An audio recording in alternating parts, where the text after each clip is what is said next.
안녕하십니까. 김군의 마음TV 김원장입니다. 이번 시간에는 자유의 목적에 대해서 생각해 보려고 합니다. 자유의 목적. 사람뿐 아니라 자연 만물에도 어느 정도 사람과는 다르지만 자유가 존재합니다. 예컨대 짐승이 먹이를 선별해서 어떤 새끼에게 준다든지 또 종족 번식을 위해서 암컷과 수컷이 서로 짝짓기를 하는데 자기가 원하는 암컷, 원하는 수컷을 선별하는 것도 그 나름대로 미미하지만 자유가 있기 때문에 가능한 일이지요. 심지어 작은 곤충 하나도 자유를 가지고 먹이 사냥을 하고요. 또한 짝짓기를 합니다.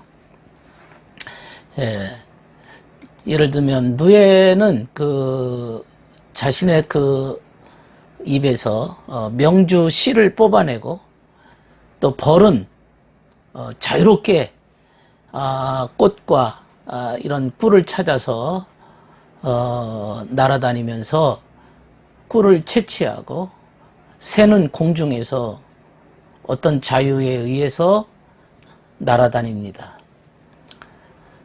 이렇게 이제 동물도 식물도 나름 자유를 가지고 자기가 원하는 먹잇감을 찾는다든지 짝짓기를 한다든지 뭐 이곳저곳을 다닌다든지 하는 것은 그들 나름대로 자유입니다. 예. 그러면 식물은 자유가 없겠습니까? 식물은 씨가 발화가 되어서 줄기와 가지가 생기고 꽃이 피고 열매를 맺지요. 아주 동물보다는 좀 움직임이 덜하지만 식물도 그 열매 속에 씨를 만들어서 퍼뜨리는 거, 그것도 자유입니다. 자유가 있기 때문에 가능합니다. 나무의 섬유 조직이 충분하게 햇볕을 받아서 탄소 동화 작용을 하고 따뜻해지면서 그 나무가 땅 속에 있는 수액을 빨아 올립니다. 그것도 나름의 살아남기 위한 생존을 위한 자유가 있기 때문에 그렇습니다. 그냥 되는 게 아니죠. 그렇다면 광물은 어떨까요? 광물은 더 미미하죠. 금, 은, 돌, 쇠덩어리 이런 것도 나름 기운을 가지고 있습니다. 기운을 가지고 있습니다. 공기 중에서 그 기운을 흡수해서 자유롭게 기를 발산합니다.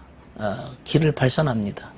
흔히 제가 사람들한테 물어봅니다. 돌이 살아있냐? 그러면 사람들은 고개를 갸우뚱거립니다. 살아있을까? 길거리에 채이는 돌 내가 발로 차도 전혀 아무런 소리가 난다든지 어떤 기능이 없다고 생각을 합니다.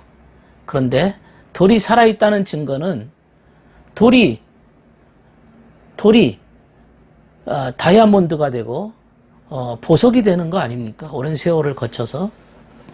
그럼 뭔가 변화가 일어나고 있다는 사실은 살아있다는 증거지요. 우리 눈에 보이지 않고 움직이지 않으니까 아주 미미하게 그 나름 살아있다고 말할 수가 있습니다. 그 본성 중에 자유가 깃들여 있습니다.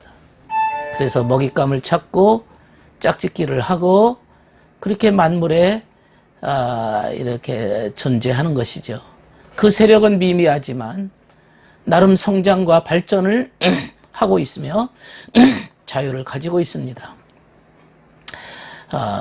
사람은 이 자유의 폭이 대단히 크고 넓습니다. 만물의 영장이기 때문에 그렇지요. 사람에게 이렇게 자유가 주어진 이유는 왜 사람들에게 자유가 주어졌을까요? 차라리 자유가 없다면 죄를 짓지 않고 지을 수 없도록 하나님이 만들어 놨으면 얼마나 좋을까, 그런 말을 하는 분들이 계신데 왜 사람들로 하여금 자유가 있어서 자꾸 끊임없이 죄악을 범하도록 할까? 이런 얘기입니다. 그 자유가 있기 때문에 내가 선택하는 것이고 선택하기 때문에 천국을 선택하는 것이죠. 예. 그리고 결국에는 하늘나라의 영적인 존재로 살 수가 있는 겁니다. 내가 원해야 된다는 것이죠. 하늘나라라고 하는 그 나라를 내가 사모하고 간절히 찾고 그곳에 살기를 원하는 그런 마음이 있을 때 그 나라에서 살 수 있는 자격이 되는 것입니다. 사람이 태어나면서부터 죽을 때까지 영혼에 이르기까지 자유를 부여하신 이유는 바로 그겁니다. 원하냐 이거죠. 원하냐? 네가 진리를 원하냐? 주님을 원하냐? 하늘나라를 원하냐? 선을 원하냐? 원치 않는데 하나님은 주시지 않는다는 겁니다. 예, 원해야 됩니다. 이 원함이라고 하는 우리 마음속에 애착이라고 했는데요. 애착이 주님을 향해서 선을 향해 있을 때만이 그 나라 가서도 제대로 살 거 아닙니까? 모든 사람들은 선한데 내가 악의 애착을 가지고 그 나라에서 어떻게 그들과 함께 살 수가 있겠습니까? 주님께서는 이런 말씀을 하셨어요. 예수께서 말씀하셨는데 하늘나라는 겨자씨와 비길 수가 있다. 겨자씨, 아주 작은 씨죠. 어떤 사람이 밭에 그 겨자씨를 뿌렸는데 씨 중에서 가장 작은 것이지만은 싹이 트고 움이 트고 가지가 되어서는 큰 나무가 되는데 마치 공중의 새들이 와서 그 가지에 깃들일 만한 커다란 나무가 된다 그랬어요. 마태복음 13장 31절의 말씀입니다. 이 얘기는 뭘까요? 작은 씨가 커다란 나무로 성장할 수 있다고 하는 것은 비록 겨자씨처럼 아주 보일 수도 없는 보일락말락하는 그런 작은 겨자씨라 할지라도 작은 수준이라고 할지라도 네 마음이 정말로 미약한 수준이라 할지라도 사람이 성장하고 발전하고 이렇게 충분하게 커다란 나무로 성숙하고 성장할 수 있다는 것이죠. 이게 바로 다 자유에 의해서 이루어진다는 것입니다. 선택에 의해서 이루어진다는 얘기입니다. 이것이 바로 자유로 인한 영적인 원리입니다. 네가 자유를 가지고 무엇을 선택했느냐에 따라서 거대한 나무가 될 수도 있지만은 육체를 가지고 있는 이 세속에 매어서 걱정, 근심, 정욕, 쾌락 중심에 뒤엉켜가지고 정말로 성장할 수 없는 그런 마음을 갖게 된다면 그렇게 성장할 수가 없다는 얘기입니다. 진정한 성장이 될 수가 없다는 얘기죠. 그러나 그럼에도 불구하고 내 가지고 있는 작은 씨와 같은 겨자씨 같은 자유를 가지고 거듭나려고 노력하고 애쓰고 진리를 찾고 어떤 어려운 환경 속에서도 끊임없이 성장하기를 원한다면 그는 그 자유에 의해서 큰 나무로 성숙할 수 있다는 것입니다. 네. 그리고는 그 나무는 숲을 이루어서 크게 번성하게 됩니다. 네. 그리고는 열매가 맺어지게 됩니다.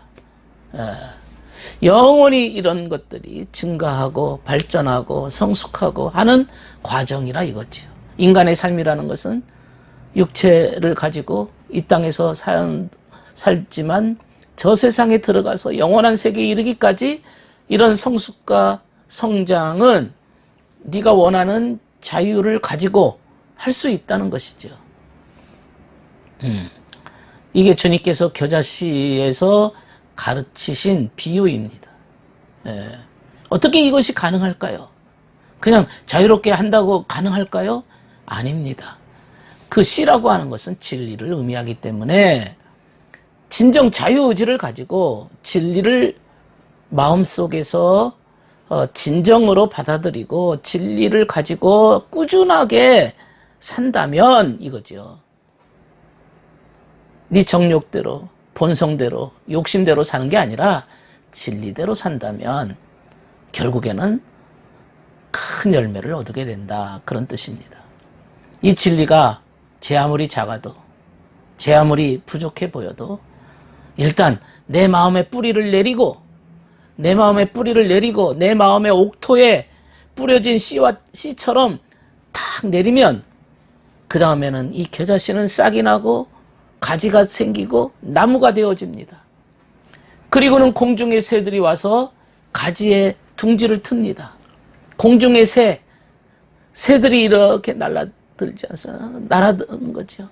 이 새에 대한 비유도 사실은 이 새라고 하는 것은 우리 고대인들은 이제 공중에 날아다니는 것이기 때문에 우리의 사상과 우리의 생각을 의미합니다. 그런 생각이 내 마음에 깃들이게 되는 거지요. 진리에 의한 생각이 깃들어지는 겁니다. 이것은 인간이 자유의지에 의해서 거듭날 때 우리의 생각과 진리의 그 지식이라고 하는 것은 점점 더 풍성해진다. 그런 뜻입니다. 이 자유의 위대한 능력이죠. 진리의 위대한 능력입니다. 그러니까 진리를 가지고 네가 자유롭게 선택을 해서 이 진리 플러스 자유가 이루어지면 거대한 나무로 성장한다는 원리입니다. 이게 영적인 원리이고 하늘나라 원리이고 주님이 원하시는 뜻입니다. 겨자씨같이 부족하다 할지라도, 겨자씨처럼 미천하다 할지라도 자유롭게 진리가 네 마음속에 심겨지면 큰 나무로 풍성하게 된다. 번성하게 된다. 놀라운 얘기 아닙니까? 우리가 진리를 선택해야 될 이유가 그겁니다. 만약 우리에게 진리가 없었다면 내가 아무리 자유롭게 원하고 아무렇게나 정말 애쓰고 노력하고 힘써도 성장할 수가 없는 거 아닙니까? 그런데 하늘의 원리, 하늘의 뜻을 우리에게 주셨습니다. 진리라는 이름으로 주셨습니다. 네. 그리고 그 진리는 이 번식의 능력이 있습니다. 우리의 삶을 풍성하게 만드는 위대한 생명력이 있습니다. 우리가 진리를 거부할 이유가 없습니다. 왜? 내 영혼이 성장할 수 있는 놀라운 능력이고 생명력이기 때문에 그렇습니다.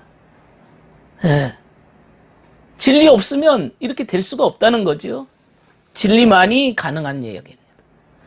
진리가 겨자씨같이 인간의 마음 세계 속에 심겨지면 이게 어마어마하게 커져서 놀라운 큰 나무로 번식하게 된다.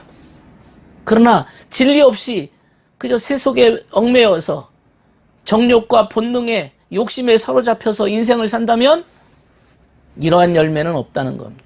진리 없으면 안 되는 거지요. 진리 없는데 될 리가 없다는 거지요. 하늘의 원리는 진리만이 이 일을 가능하게 한다고 하는 것을 우리에게 말씀하신 거죠. 주님이 진리가 되신다. 놀라운 얘기입니다. 주님이 진리의 본체시고 진리가 이 땅에 왔습니다. 네. 그러나 세상 사람들은 진리를 영접하지 않았다. 오히려 진리를 배격하고 진리를 죽이려고 했습니다. 심지어는 무덤 속에 예수님을 가두어 놓고는 큰 돌을 묶어놓고 봉인을 합니다. 진리 나오지 마라 이거죠. 진리 나오지 마라 이거죠. 그리고는 유대인들은 자기만이 갖고 있는 성경을 자기만의 식으로 해석해서 성경의 율법이라고 하는 것을 자기만의 욕심과 플러스 시켜서 자기의 삶을 유지하고 있는 것이죠. 여러분 어떻게 사시렵니까? 저도 그렇게 살아야 되지만 진리가 나를 살려준다는 사실을, 나를 풍성하게 한다는 사실을, 나를 천국까지 이르게 한다는 사실을 우리는 잊어버리지 말아야 될 것입니다. 귀한 말씀 들어주셔서 감사합니다.